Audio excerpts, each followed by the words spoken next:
Hey everyone, and welcome.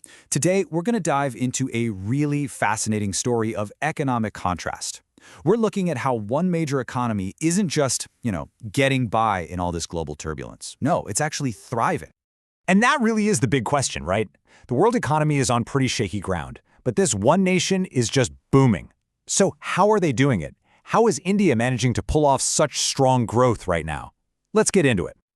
All right, so to really get what's going on, we first have to set the stage.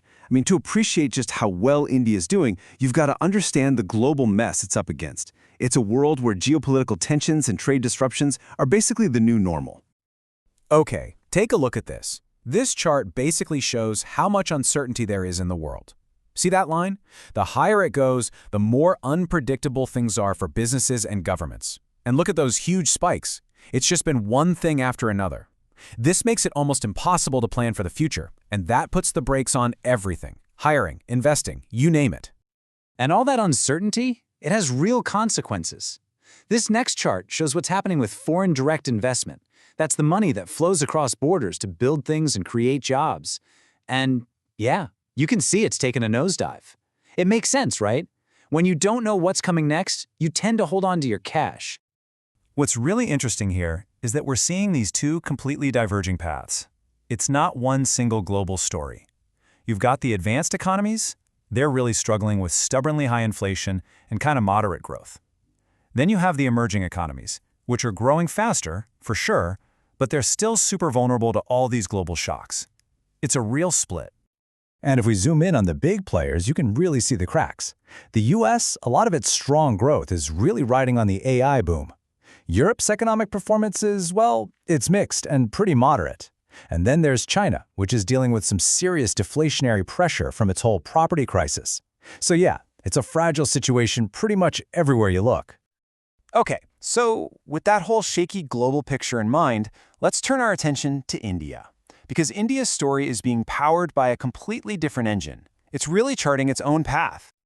Just look at this number, 7.4%. That's India's real GDP growth. Let that sink in. That makes it the fastest growing major economy on the planet, and this is for the fourth year running.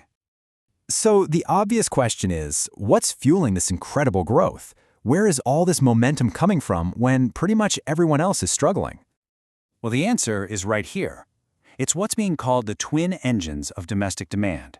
See, unlike a lot of other economies that rely on exports, India's growth is being powered from the inside.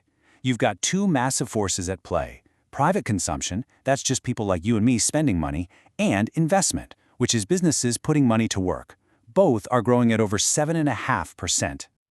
So let's break that down into three main pillars. First step, you have super strong consumption. Private spending is at its highest share of GDP in more than a decade. Second, there's robust investment. The government spending, and that's getting private companies to invest too. And third, a services sector that is just incredibly resilient, growing at a blistering 9.1%. And here's what's so crucial. This isn't just one sector carrying the load. It's not a one-trick pony. You've got manufacturing growing at a solid 7%, and services, like we said, at 9.1%. Both are firing on all cylinders. The whole economic engine is just humming. Okay, but what's really fascinating is that all this domestic strength is happening while the rules of the global game are totally being rewritten. And this brings us to a really important idea for understanding how the world works now: the rise of statecraft. It's a concept called economic statecraft. And what is that? Well, it's basically where economics and geopolitics smash into each other. It's when countries use economic tools, things like trade, tariffs, investment, not just to get richer, but to achieve their foreign policy or national security goals. It's using money as a weapon, essentially.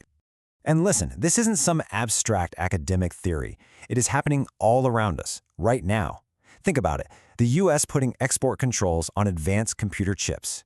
China restricting its exports of rare earth minerals, the EU bringing in a carbon tariff, or all the sanctions designed to choke off war-related supply chains. This is the new normal. The economic report we're drawing from has this brilliant metaphor for it. It says that when you have these huge imbalances between countries, some with massive surpluses and others with huge deficits, it's like tectonic plates pulling apart. The stress builds up and eventually it fractures the entire global economic landscape. It's a perfect way to picture what's happening. So with the world playing this whole new economic game, it raises a massive question. How does a country like India compete? In this new reality, how do you come out on top? And that brings us to our final section, India's economic future. The strategy here isn't just about playing defense anymore. It's a shift from just being resilient to becoming strategically indispensable. It's a really interesting change in mindset. Yeah, so let's break that down. For a long time, the goal was resilience, just being tough enough to handle whatever the world throws at you. But the new goal is something else entirely, strategic indispensability. It's about becoming so critical to global supply chains that other countries just can't find an easy substitute. It's a shift from playing defense to playing offense. So how do you become indispensable? Well, the path forward has three main parts. First, you keep strengthening your own manufacturing and services at home. Second, you make sure your own macroeconomic and financial house is in order, keep things stable. And third, you get in on the ground floor and actively help shape the global rules for new things, like digital public infrastructure.